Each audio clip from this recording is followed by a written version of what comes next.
Hi guys, happy Monday and happy Memorial Day. A week ago today, I woke up feeling a definite challenge to trust God more. I looked on my Bible app and the scripture was Isaiah 26:3. You will keep him in perfect peace whose mind is stayed on you because he trusts in you.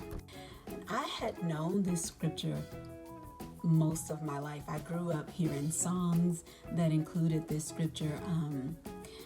Andre Crouch had a great one. So I was familiar with this scripture, but I never really thought about that little clause at the end, that part that says, because he trusts in me.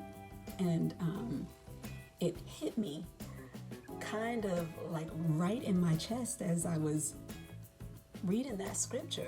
Like maybe that's the reason why I felt up and down, and sometimes I feel so sure, and other times I'm wondering, and then I'm nervous, and God hasn't given us a spirit of fear, but power, love, and a sound mind. But still, it would come and it would try to attach itself to me. And so I'm thinking, why am I not having the peace that I know is available to me? Am I not trusting like I should? So I thought about this, and in my mind, I'm talking to God. I'm like, okay, God, I'm going to need your help because you know me. You know that I get upset about things, and you know there are things happening constantly. You know how I am. Sometimes I'm a mouse and I'm timid about it, and sometimes I'm a lion and I'm doing too much. Like, you know that sometimes I may be on the extreme end. So help me to do better, God. And so the good news is that God did that. He'll do that for me. He'll do that for anybody. He reached in to help me.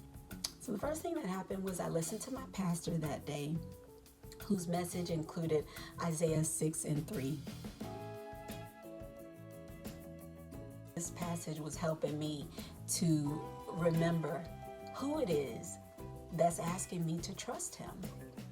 None other than the one and only true and living God who created heaven and earth, all things seen and unseen.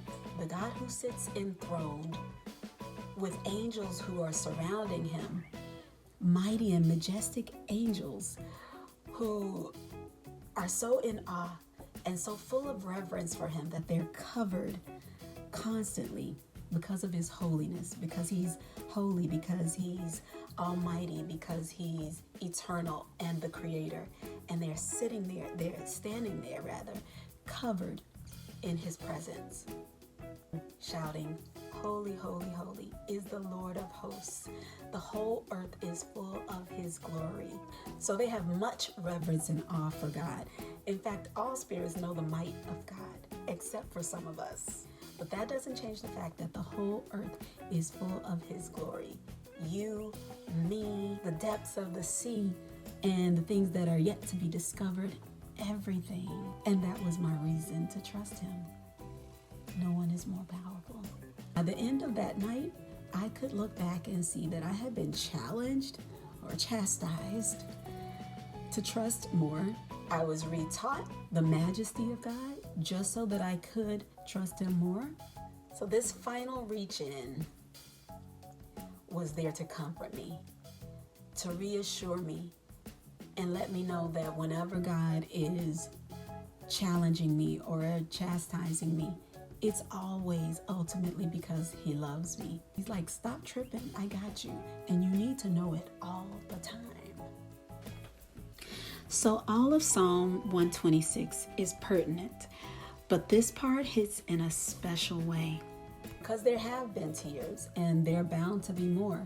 But that text shows me that I have a guarantee that all my tears are accounted for. They all matter to God. He notices them and he collects them.